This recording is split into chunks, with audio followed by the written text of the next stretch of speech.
गुरु प्यारी साध संगत जी, आज फिर से एक सुंदर सी साखी आप सभी को सुनाने जा रही हूँ। गुरु प्यारी साध संगत जी, गुस्सा करना अच्छा होता है।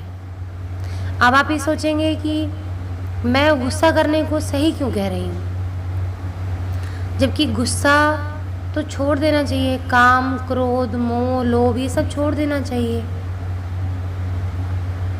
लेकिन आज की जो मैं साखी सुनाने जा रही हूँ उसे सुनकर आप भी कहेंगे कि गुस्सा करना सही होता है। क्यों?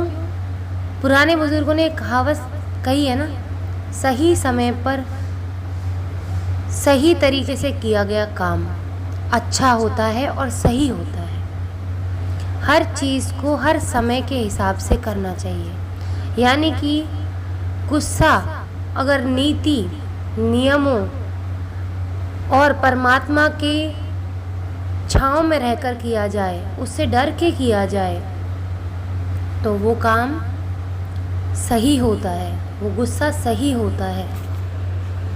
और जो गुस्सा नीति और नियमों के खिलाफ किया गया हो, वो कभी भी परमात्मा की माफ़ी के लायक नहीं होगा। तो आइए गुरु प्यारी साध संगत जी, सुनते हैं आज की सुंदर सी साखी।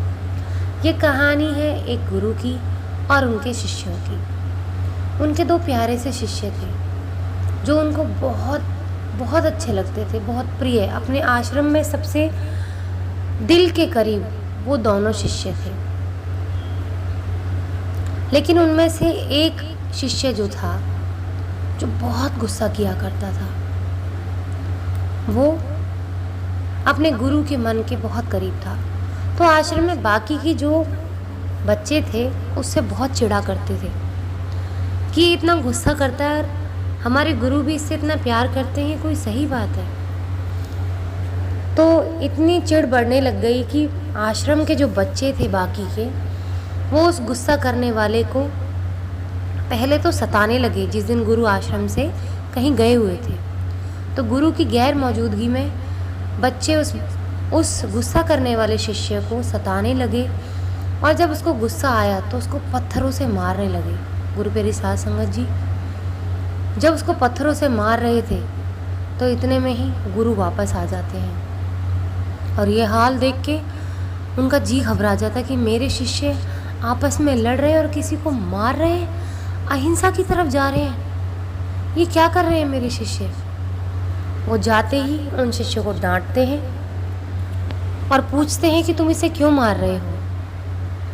वो कहते हैं कि आप इसे ज़्यादा प्यार करते हो, जबकि ये तो गुस्सा करता है। आज भी इसने गुस्सा किया।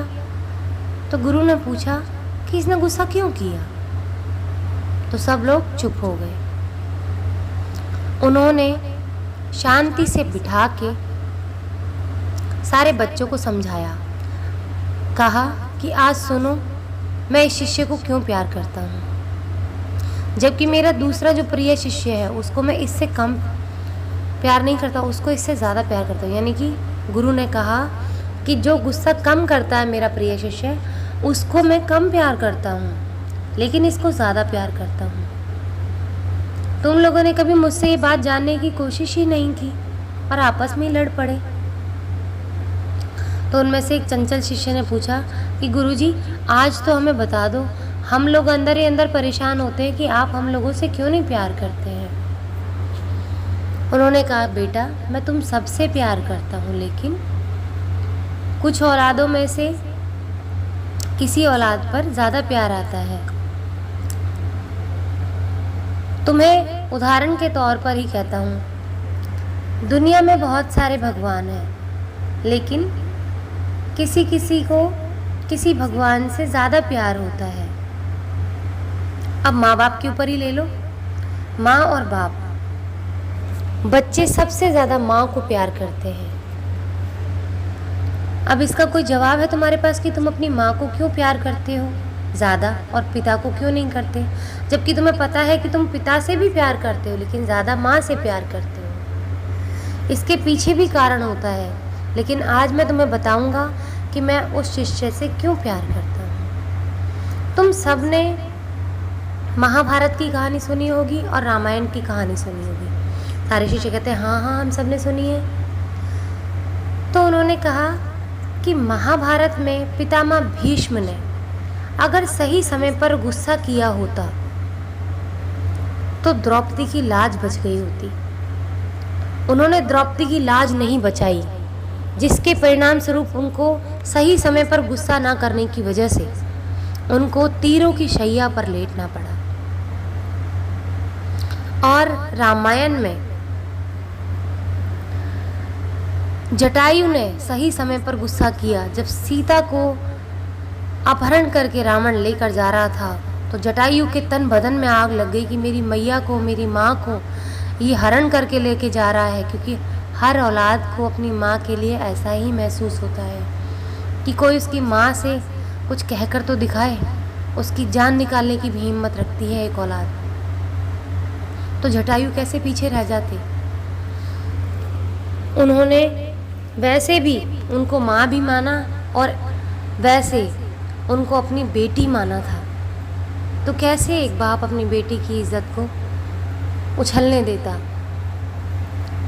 जान ना होते हुए भी वो रावण से लड़ पड़ा और अपने प्राण गंवा दिए। लेकिन मौत कहाँ पाई? सही समय पर गुस्सा करने की वजह से श्री राम की गोद में, परमात्मा की गोद में। तो गुरु प्यारी साध संगत जी, गुरु ने कहा कि बेटा, मेरा जो प्रिय शिष्य है ना, ये सही समय पर गुस्सा करता है। मैं आश्रम छोड़कर गया था, इन्होंने इस बात का फ़ायदा नहीं उठाया कि मैं प्यार करता हूँ और तुम्हें नहीं सताया। पहले से तुम लोगों ने इसको सताया और इसने फिर सही समय पर सही बात पर गुस्सा किया। पहले से तुमसे इसने लड़ाई नहीं की। और हाँ, मैं मानता हूँ कि ये गुस्सा करता है, लेकिन सिर्फ ये गुस्सा उसी समय पर करता है जब कोई गलत बात हो रही होती है, और गलत बात को ये कभी बर्दाश्त नहीं करता। इसीलिए मैं इससे ज़्यादा प्यार करता हूँ।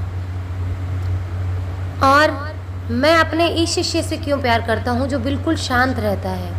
बेटा, मैं इससे भी इसलिए प्यार करता हूँ क्योंकि कभी कभी एक चुप्पी 100 को हरा जाती है। लेकिन इससे कम प्यार करने की वजह यही है कि ये सही समय पर गुस्सा नहीं करता। आगे यह अन्याय को सहेगा। चुप्पी भी सही नहीं होती, अति की कोई चीज़ अच्छी नहीं होती है। तो इसलिए मैं इसको ये पाठ पढ़ाना चाहता हूँ। जो चुप रहता है, हमेशा मौन रहता है, शांत रहता है, कि सही समय पर अपमान के खिलाफ आवाज़ उठाना।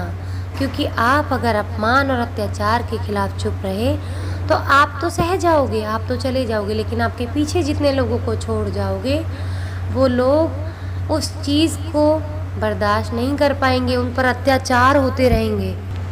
वो पीड़ा शायद किसी और से ना सही जाए, तो आप वो पीड़ा आप सबको देकर जा रहे हो सहन करके। तो गुरु प्यारी साध संगत जी, आपकी भी परिवार में, आपके आसपास बहुत से ऐसे बच्चे होंगे, बूढ़े होंगे, जवान होंगे जो गुस्सा करते हैं। उनके गुस्से को पहले पहचानिए। क्या वो गलत बात पर गुस्सा करते हैं या सही बात पर गुस्सा करते हैं? तब उनको दोषी ठहराएं, तब उनको समाज में कहें कि ये तो हर एक किसी से लड़ता ही रहता है, ये तो गुस्सा ही करता रहता है। आप किसी के मनोबल को ना गिराएं। अगर आज आप किसी के मनोबल को गिराएंगे ये कहकर कि ये तो बहुत गुस्सा करता है, तो ज़िंदगी में कोई आपके लिए लड़ने वाला, गुस्सा करने वाला शायद आपके आसपास आपको नसीब ही ना हो। आपके आसपास भी पितामह भीष्म जैसे कई लोग इकट्ठे हो जाएंगे जो आप पर अत्याचार होता देखते रहेंगे और चूं तक नहीं करेंगे। तो क्या करोगे आप ऐसे लोगों का अपने जीवन में? तो गुरु प्यारी साध संगत जी, आज इसी के साथ इस सुंदर सी साखी को यहीं समाप्त करना चाहूँगी। मिलती हूँ आपसे अपनी अगली वीडियो में नई साखी के साथ। तब तक के लिए खुश रहें, सुमिरन करते रहें, सच्ची सेवा करते रहें।